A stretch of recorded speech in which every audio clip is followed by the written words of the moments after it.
most of our moms have the same trick where she tells you she's right there, but she's really not. So I wait for her in the street, and I always fall for that trick. Um, and as I wait for her, a kid and his mom pass by me, and as loudly as he can, the kid, like so innocently, he asked his mom, "Mama, mama, هو ده راجل ولا ست?" And at the time, I laughed hysterically, which probably left him traumatized. But I guess that makes us even. And I thought to myself, is that how people really saw me? Fast forward to summertime. Something magnificent for me بالنسبة لي حصلت. One of my favorite shows, Rick and Morty, aired its third season. Yes. And if you guys know me personally, you'll know I'm obsessed with that show. And if you don't know me personally, hi, I'm obsessed with that show. And let me just give you a little bit of a background about the show. It's basically Rick is Morty's grandfather, and he's the most intelligent person in the universe. And he takes Morty on adventures all around these parallel universes. So we all noticed, people who watched season 3, we all noticed something different about that season. It was different than the first two. You start to see something different about the characters. You find that Morty's parents, they get a divorce, and his mom really wants to go off and explore herself, and we see his dad after the divorce, like a bunch of things that really happen. It's not the same as Rick and Morty in the first 2 seasons, where it's just sci-fi adventures and monsters and aliens. It's not the same anymore.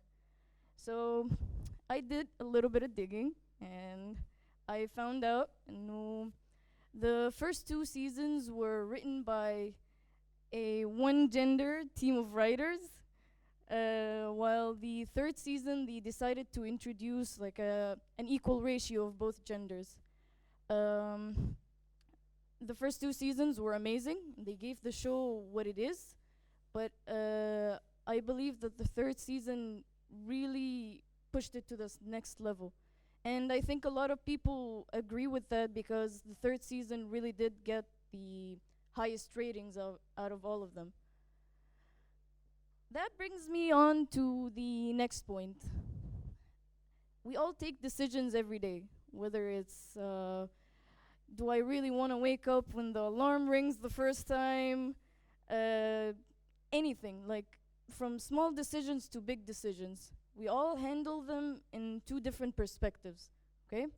So mostly you either have an emotional aspect to it, or you handle it in a logical approach, okay? So we have person X, okay? And let's imagine person X, he works in Cairo, and I want you to remember that. He has a 9 to 5 job, like most of us. He works all day. And he happened to have like some work assignments outside of work. And for 4 hours, he's driving in Cairo's heat and traffic. Logically speaking, after he's done, he should be back at the office finishing the rest of his work. He's getting paid for that, okay? But emotionally speaking, the guy is probably dead from all the heat and the traffic.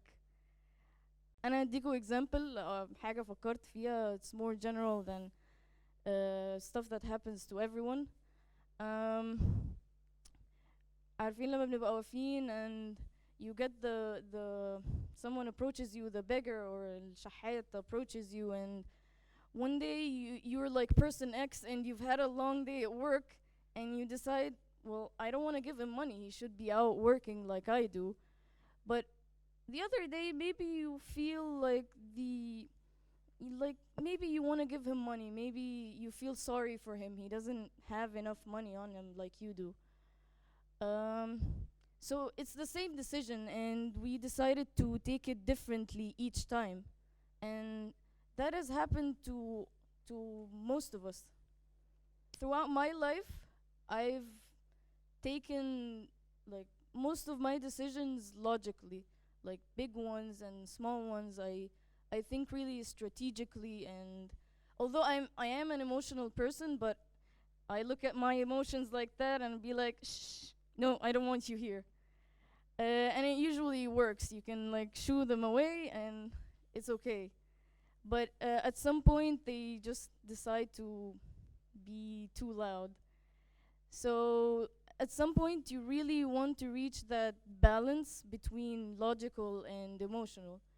So the way I decided to do that is that I I found it I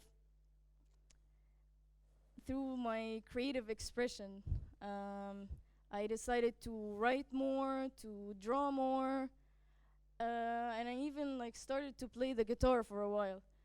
All of these things have really helped me out throughout my phase of unbalanced emotions and decisions. And I want to say that we all have a different way of finding that kind of balance. If I would if I were to find it through my creative expression, someone can find it through something as simple as like sitting down on a Thursday night with some friends, anything like that. Hell, I even thought of like my emotions through if I'm angry, I can go out for a run. If I'm confused, I go right. All of these ways have worked for me, and we all know that each person is different in the way they do their own. And one day I stumbled across this quote. It's by an Egyptian writer. Her name is Marwa Rakha. She wrote in her book A Poison Tree Grown and Planted in Egypt. It says, someone once told me that each person has three dimensions: how you see yourself, how others see you, and how you want others to see you. The smaller the gap between those three dimensions, the more at peace you become and the more stable you are. So I thought to myself, well, I do find a really big gap between who I am and how others see me. Um, Much like that kid and his mom, I was just like, that's not who I am. Like, I know who I am. I just want to say that we all have that gap in our lives, and you can find your own way through balancing your emotions and your logical approaches.